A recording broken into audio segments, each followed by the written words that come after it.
तो दोस्तों, वंशवाद और परिवारवाद की जो सियासत है, इसके पीछे का पूरा एनालिसिस हम लोग करने वाले हैं। कितनी गहरी है इस सियासत पर। आज बड़ी बात है, पिछले 25 वर्षों में वंशवाद कितना बड़ा है, कम हुआ है, इसका एक डेटा मैं आपको दिखाना चाहता हूं। तो अगर आप देखेंगे कि इस वक्त जो है पिछले 25 वर्षों के अंदर 1999 के मुकाबले 2014 में सभी पार्टीज में जो अक्रॉस अगर हमने टेस्ट किया है, 2 गुना हुआ है वंशवाद। मतलब कांग्रेस के वंशवादी 36 है 1999 से 2014 में, और भारतीय जनता पार्टी में अगर आप देखेंगे 31 है। फर्क यह है कि यहाँ टॉप पोस्ट वंशवादी है, यहाँ टॉप पोस्ट वंशवादी नहीं है। और यहां देखेंगे 2009 में कांग्रेस में वंशवादी टिकट का प्रतिशत 11% था, बीजेपी में 12% था। प्रधानमंत्री नरेंद्र मोदी के उसमें अगर आप देखेंगे ये पूरा चेंज हुआ है। ओवरऑल अगर आपको देखेंगे 2019 में जितने टिकट मिले थे पार्टीज द्वारा,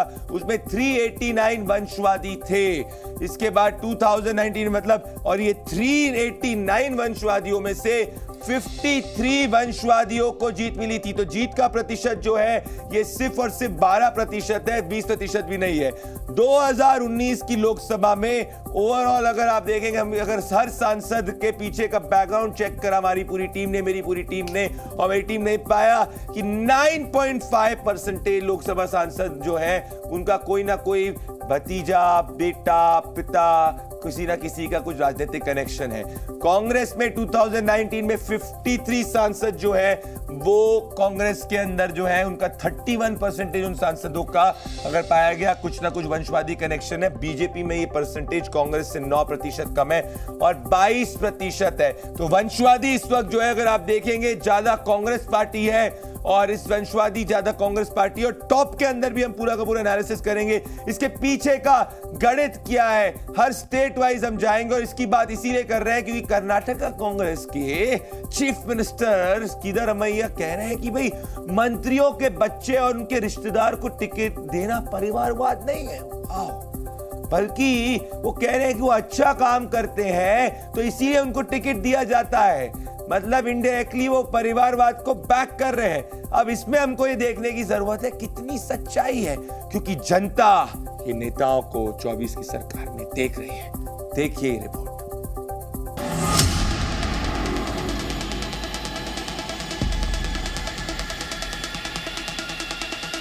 चौबीस के चुनाव पर सियासी संग्राम परिवारवाद के मुद्दे पर और गर्माता जा रहा है। पहले परिवार को लेकर लालू यादव का बयान विवादों में आया और अब कर्नाटक के मुख्यमंत्री सिद्धरामैया का बयान सुर्खियों में आ गया है। उन्होंने साफ साफ कहा है कि मंत्रियों के बच्चों रिश्तेदारों को टिकट देना कोई परिवारवाद की राजनीति नहीं है। जन यारನ್ನ ಹೇಳ್ತಾರೆ ಅವ್ರು ಜನ ಯಾರನ್ನ ಆಯ್ಕೆ ಮಾಡ್ತೀವಿ ಅಂತ ಹೇಳ್ತಾರೆ ಅವ್ರು ಕುಟುಂಬ ರಾಜಕಾರಣ ಅಲ್ಲ। दरअसल कर्नाटक में अब तक 22 उम्मीदवारों के नामों का ऐलान हुआ है।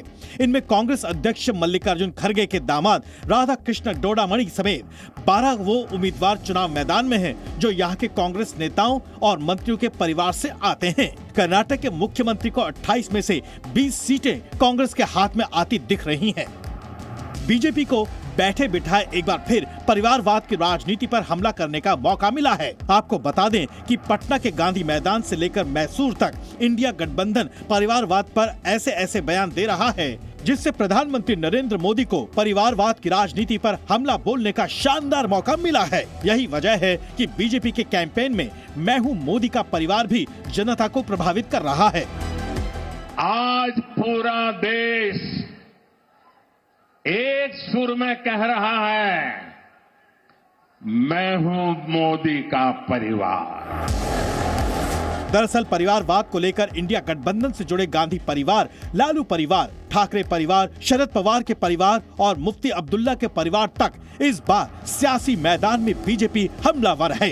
इंडिया गठबंधन को परिवारवाद के सवाल पर अब तेज मिर्ची लगना भी शुरू हो गई है। जो बिहार में अभी उन्होंने चिराग पासवान के साथ दोबारा अलायंस किया, क्या वो परिवारवाद नहीं है? जो पिछले दिनों अमित शाह साहब राज ठाकरे से मिले, क्या वो परिवारवाद नहीं है?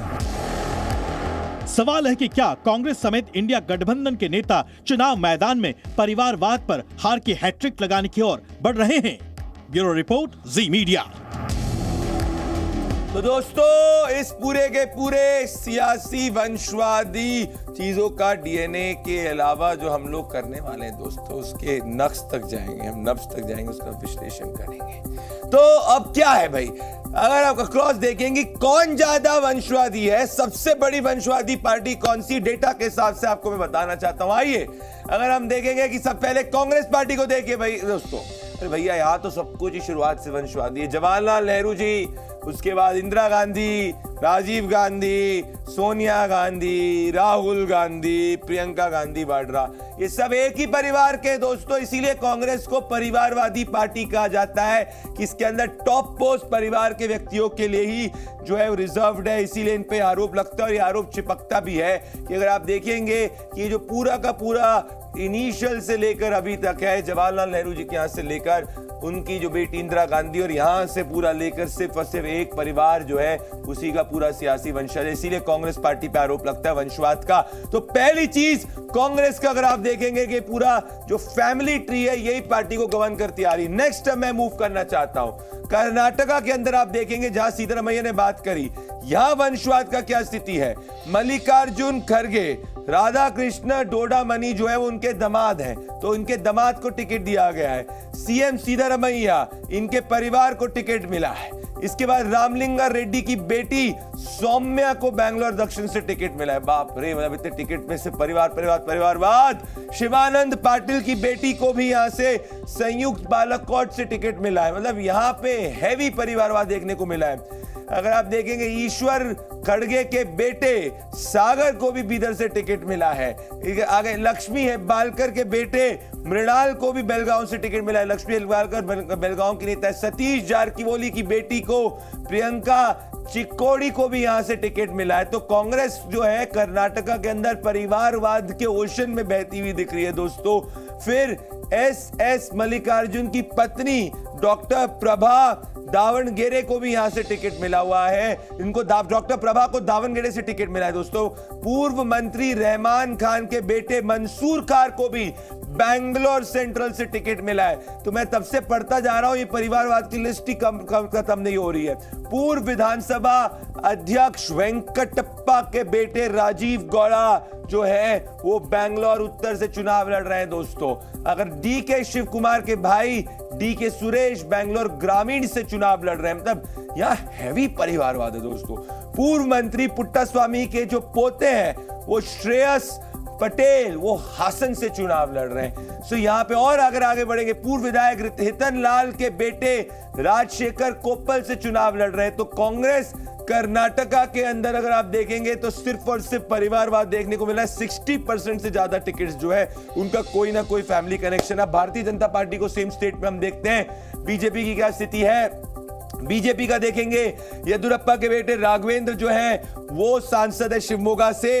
अगर आगे हम बढ़ना चाहें, येदुरप्पा के छोटे बेटे विजेंद्र जो है वो विधायक है और इस वक्त प्रदेश अध्यक्ष है। और अगर हम आगे बढ़ना चाहें तो सांसद जीएम सीधरेश्वर की पत्नी जो है गायत्री, उनको दावणगेरे से दिया गया है। और अगर हम आगे बढ़ना चाहेंगे तो हम पाएंगे इस वक्त की सिर्फ और सिर्फ इनके अलायंस पार्टनर जेडीएस की क्या स्थिति है। तो जेडीएस जो इनके अलायंस पार्टनर है उनके देखेंगे एचडी देवेगौड़ा, उनके बेटे कुमार स्वामी मांड्या से, कुमार स्वामी के साथ उसके साथ में देखेंगे कि पौत्र रेवन्ना वो यहाँ पे लड़ रहे हैं हासन से, और मंजुनाथ जो है वो बैंगलोर ग्रामीण से हैं, तो इनको बीजेपी ने टिकट दिया है। तो यहाँ वंशवाद है। तो अगर तीनों को अगर हम कंपेयर करेंगे तो हम देखेंगे कर्नाटका में सबसे ज्यादा वंशवादी जो है वो कांग्रेस है, फिर जेडीएस और नंबर 3 पे यहाँ बीजेपी आती है अगर प्रोपोर्शन में देखेंगे। पर ओवरऑल हम लोग देखना चाहते हैं और हर पार्टी को मैं ओवरऑल देखूंगा। तो कांग्रेस में आपने समझा कि पार्टी का टॉप पोस्ट पूरी की पूरी तरीके से वंशवादी है। अब बीजेपी के अंदर क्या स्थिति है देखते हैं। अभी एमपी टिकट्स केस में दुष्यंत सिंह जो है झालावाड़ से वसुंधरा के बेटे हैं, उनको टिकट दिया गया है। नेक्स्ट मूव करना चाहता हूं, आगे बढ़ेंगे बैंगलोर दक्षिण से तेजस्वी, ये रवि सुब्रमण्यम के भतीजे हैं। आगे बढ़ना चाहते हैं हम लोग और मूव करेंगे यहाँ पे बीवाई राघवेंद्र शिवमोगा, मैं आपको बता चुका हूं ये बीएस येदुरप्पा के बेटे हैं। नेक्स्ट हम मूव करेंगे डॉक्टर आनंद गौड़, ये सांसद हैं, अक्षयवर लाल गौंड के बेटे हैं। आगे हम बढ़ना चाहेंगे और बासुरी स्वराज जो है वो सुषमा स्वराज की बेटी है। तो यहाँ पे अगर आप देखेंगे कि अगर आप अक्रॉस देखेंगे तीनों का कंपेयर किया अगर आपने देखा तो बीजेपी के अंदर ये संख्या कंपैरेटिवली कम है। और फर्क अगर आपने देखा होगा कि कांग्रेस की जो फैमिली ट्री है उसमें जो टॉप पोस्ट है वो कंप्लीटली परिवारवाद और गांधी परिवार के लोगों के लिए जो है वो रिस्ट्रिक्टेड भी कह सकते हैं या सीमित है, उनके लिए रिजर्व्ड है। वेराज भारतीय जनता पार्टी के अंदर वो स्थिति आपको देखने को नहीं मिल रही है। एमपी के उसमें आप रिलेटिविज्म देख रहे हैं। आगे बढ़ेंगे जेडीयू के उसमें क्या देखते हैं, जो बीजेपी के अलायंस पार्टनर इस बार पहले इंडिया अलायंस के साथ में थी।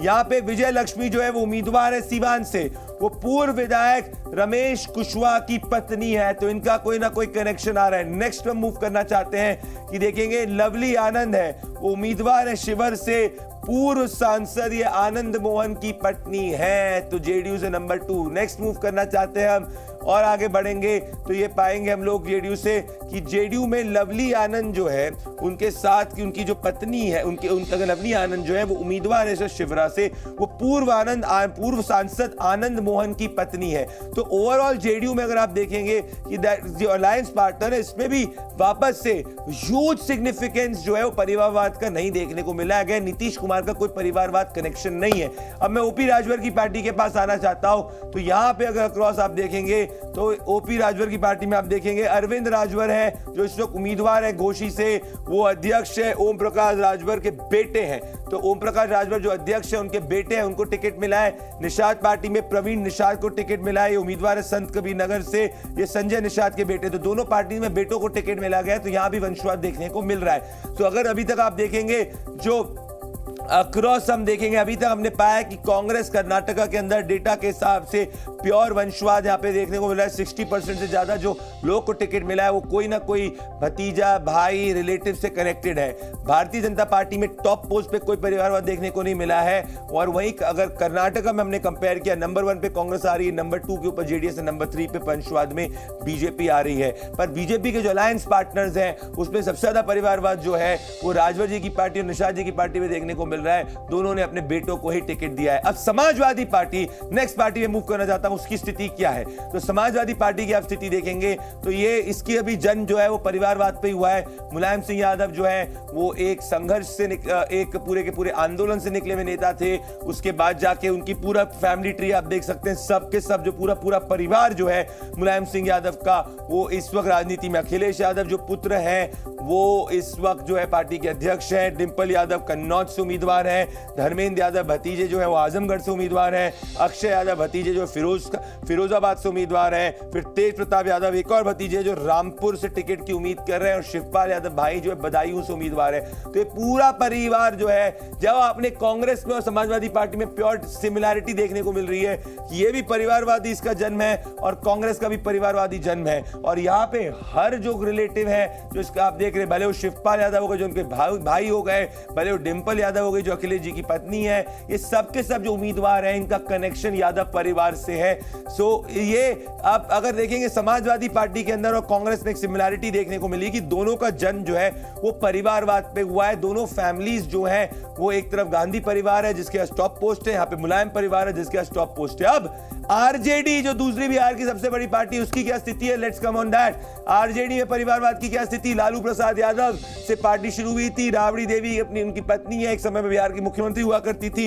यहां आप देखेंगे तेज प्रताप यादव उनके पुत्र है, तेजस्वी यादव उनके पुत्र हैं, इस वक्त जो बिहार के पहले फॉर्मर डिप्यूटी चीफ मिनिस्टर रह चुके हैं। मीसा भारती उनकी पुत्री हैं, ये पाटलिपुत्रा से इनको उम्मीदवार बनाया है। तो अगेन यहाँ पे परिवारवाद पूरी तरीके से देखने को मिला है। और रोहिणी आचार्य जो है वो सारण से उम्मीदवार बनी है। तो डायरेक्ट एक्टिव पॉलिटिक्स के अंदर लालू परिवार जो है उनकी बेटी और उनके बेटे आए हुए हैं। तो ये कोई एफिलिएटेड ऐसा नहीं कि बिजनेस में या किसी और में, ये डायरेक्ट एक्टिव पॉलिटिक्स में है। मतलब पार्टी का जो कंट्रोल है वो आगे चल के सिर्फ और सिर्फ लालू प्रसाद यादव जी के बेटे और बेटी के हाथ में। तो यहां पे भी डायरेक्ट परिवारवाद देखने को मिला है। तो एक सेकेंड, एक चीज मैं बताना चाहता हूं, अभी तक हमने क्या देखा है, कांग्रेस समाजवादी पार्टी और साथ में आरजेडी के बीच में एक सिमिलैरिटी है कि तीनों के जो टॉप पोस्ट, तीनों पार्टीज की टॉप पोस्ट है वो सिर्फ और सिर्फ परिवार के लोगों के पास है। गांधी परिवार, कांग्रेस, समाजवादी पार्टी के अंदर अखिलेश यादव जी का परिवार और आरजेडी के अंदर लालू प्रसाद यादव जी का परिवार। अब इंटरेस्टिंग बात है कि क्या ये परिवारवादी जो है ये ऐसा नहीं है कि सिर्फ और सिर्फ एक पार्टी में है, कई जगह मूव भी करते हैं। तो अगर आप देखेंगे कि ज्योतिरादित्य सिंधिया जी 2019 के अंदर वो कांग्रेस पार्टी में थे, तब वो हार गए थे चुनाव, बीजेपी में राज्यसभा सांसद बने, केंद्रीय मंत्री बने और 2024 के अंदर लोकसभा का चुनाव भी जीता।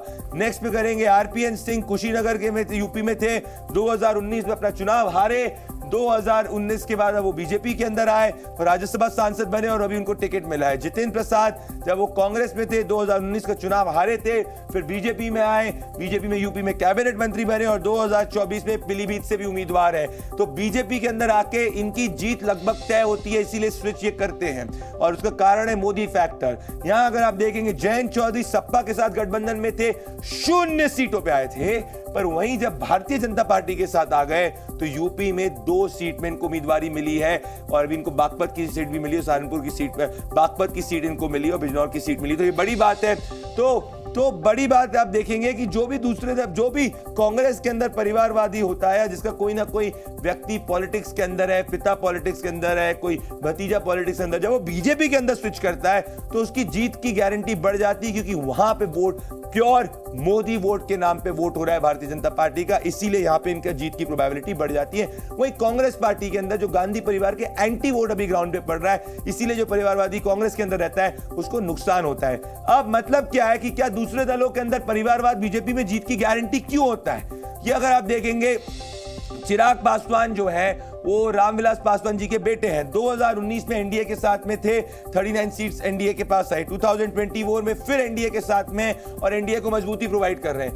अनुप्रिया पटेल जो है वो अध्यक्ष हैं, अपना दल सोनेलाल पटेल की बेटी हैं। 14 में बीजेपी के साथ थी, 73 सीट्स आई। 19 में बीजेपी के साथ थी, 64 सीट बीजेपी की आई। अभी भी बीजेपी के साथ चुनाव लड़ रही। तो ये लोग भारतीय जनता पार्टी एनडीए को बड़ा कुशन प्रोवाइड करते हैं उत्तर प्रदेश के अंदर। अजीत पवार ये अभी रिसेंट कन्वर्ट है दोस्तों, मुख्यमंत्री है महाराष्ट्र के, शरद पवार के भतीजे हैं। 23 में महाराष्ट्र में बीजेपी की सरकार, बीजेपी में आए थे, सरकार इन्होंने बीजेपी के साथ में बनाई, बीजेपी की सरकार थी, इसने उसको और एक्सपैंड किया और 24 में बीजेपी के साथ चुनाव लड़ रहे हैं। बारामती के अंदर पवार वर्सेस पवार होने वाला है। फिर सीता सोरेन ये हेमंत सोरेन की भाभी हैं, अब बीजेपी से 2024 में जेएमएम के खिलाफ चुनाव लड़ने वाली हैं।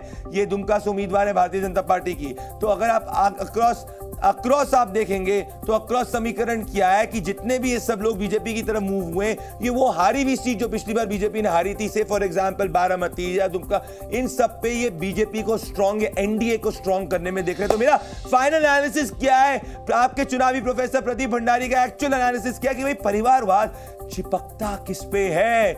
मेरा इसमें एनालिसिस दोस्तों यही है कि परिवारवाद जो चिपकता है वो कांग्रेस पर वंशवाद का आरोप इसलिए लगते हैं क्योंकि वहां शीर्ष नेतृत्व में वंशवाद है और यही बीजेपी को डिफरेंशिएट करता है कि बीजेपी के जो टॉप पोस्ट है, केंद्रीय पार्लियामेंट्री बोर्ड है, जो उनके प्रेसिडेंट की पोस्ट है, वो नेक्स्ट कौन होगा ये किसी को नहीं पता है। इसी के कारण जो परिवारवाद और वंशवाद का जो पूरा का पूरा पॉलिटिकल नैरेटिव है और जो पूरा का पूरा नारा है वो चिपकता कांग्रेस पार्टी पे ज्यादा है। तो इस वक्त आज आपको होमवर्क क्या दूंगा मैं आपके चुनावी प्रोफेसर के रूप में, क्योंकि आज होमवर्क देना जरूरी है, मंगलवार। आपको बहुत सिंपल होमवर्क है कि आपको बताना है भारतीय जनता पार्टी के दक्षिण बैंगलोर से उम्मीदवार कौन है इस बार, बताइए।